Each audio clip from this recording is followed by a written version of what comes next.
Oi, gente, tudo bem? Esse vídeo é sobre ar e os seres vivos. A pedido de vocês, então, eu fiz eu vou fazer os vidinhos, parte 1, parte 2, sobre ar. Vamos lá. Bom, como era então a atmosfera há 4 bilhões de anos?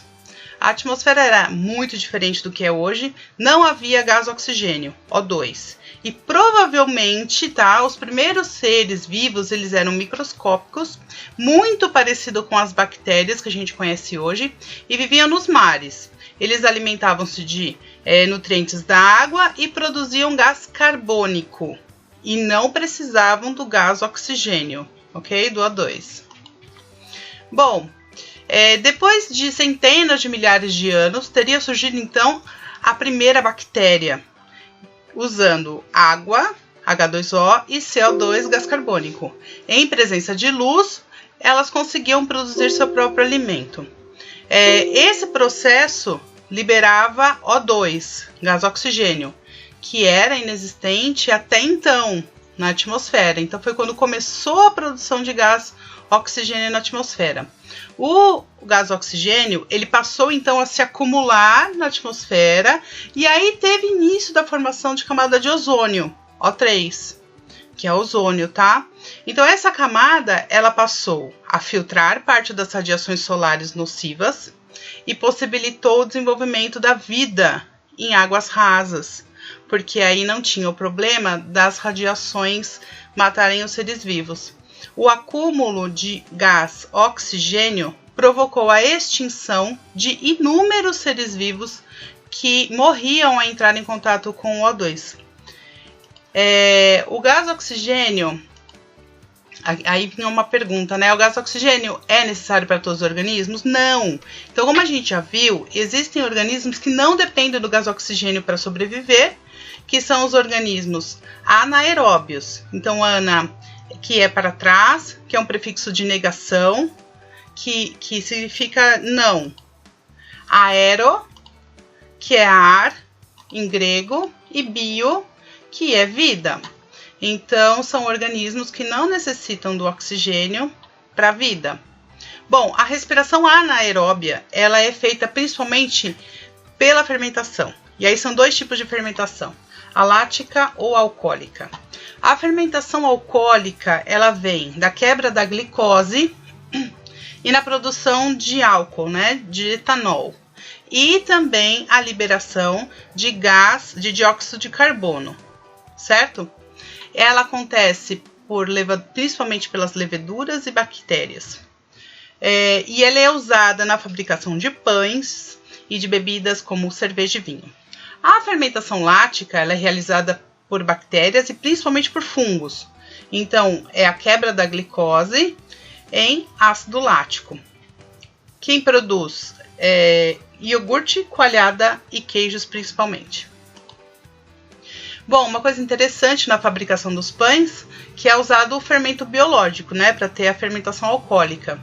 E lembra que eu falei para vocês que na fermentação alcoólica libera gás carbônico aqui, olha, e tem a produção do álcool, certo? Bom, esses espaços que tem aqui no pão, isso mostra a liberação de gás carbônico, porque quando tem a fermentação, não tem liberação de gás carbônico e ele vai ficando armazenado dentro da massa. Isso faz com que a massa cresça e fique aerada, ela fique fofa, ela fique macia. É isso que deixa a massa macia dos pães, tá? Ah, professora, mas não tem a formação de álcool na fermentação alcoólica, então quer dizer que a gente tem álcool no pão. Quando o pão ele é assado, o álcool ele é liberado, então o álcool não fica no pão, tá? Bom, acontece também fermentação lática nos músculos, quer dizer, pode acontecer fermentação lática nos músculos, como? Quando vocês estão em intenso esforço físico, muito intenso mesmo, chega um momento que a oxigenação muscular fica muito baixa.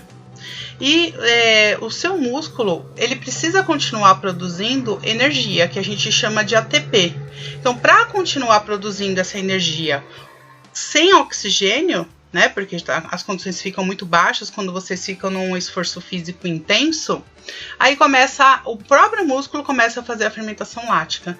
E essa fermentação lática, então, começa a produzir ácido lático. E o excesso de ácido lático nos músculos pode causar cãibras. Então, as cãibras, devido a excesso de esforço físico, vem da fermentação lática nos músculos. Bom, aí tem a respiração aeróbia, que vocês também sabem, né? A respiração aeróbia, que é a utilização do gás oxigênio para a produção de energia, ela vai acontecer como? Bom, primeiro precisa de glicose, que é o C6H12O6, e gás oxigênio. Na mitocôndria das células ocorre a respiração celular, que tem a produção de CO2, que é liberado na nossa respiração, água no estado de vapor e energia. Então, essa é a respiração aeróbica. Bom, mas aí, da onde vem o oxigênio que a gente inspira, né? Que a gente respira, e a glicose também. Eles vêm do processo de fotossíntese. O processo de fotossíntese acontece em qualquer ser fotossintetizante. Ele absorve o gás carbônico, que foi liberado aqui na respiração, a água, na presença de luz e de clorofila no ser vivo. Então, ele produz a glicose, que fica armazenada na própria planta, né, no caso, se for uma planta, e o gás oxigênio, que é liberado na atmosfera. Certo? Então, esse é o processo de fotossíntese. Então, essa glicose ela é usada aqui. E o gás oxigênio também aqui na respiração. Muito bem, só como curiosidade, a maior parte do gás oxigênio liberado no ambiente, ele é produzido por algas e bactérias fotossintetizantes que vivem nos mares, tá? E é ao contrário do que muitas pessoas pensam que vem das florestas. Bom, a respiração das plantas acontece dia e noite. Peraí, professora, a gente estava falando do que então? A gente estava falando aqui de fotossíntese. A fotossíntese, ela precisa da luz do sol. Ou alguma luz, né, que se assemelha ao sol. Mas as plantas também respiram. E elas respiram dia e noite. Peraí, mas como assim elas respiram? Elas respiram. Então, elas usam o gás oxigênio e liberam o CO2. As plantas fazem a fotossíntese, sim, durante o dia. E a respiração durante o dia e durante a noite, certo? Muito bem, então, elas usam o gás oxigênio, a glicose da própria planta e produz gás carbônico e vapor de água, ok? E isso acontece o tempo todo. Bom, um fato interessante é que nas folhas das plantas tem uma estrutura chamada estômato. E é por esses estômatos que tem a passagem dos gases da planta, tá? A gente fica por aqui. Beijo.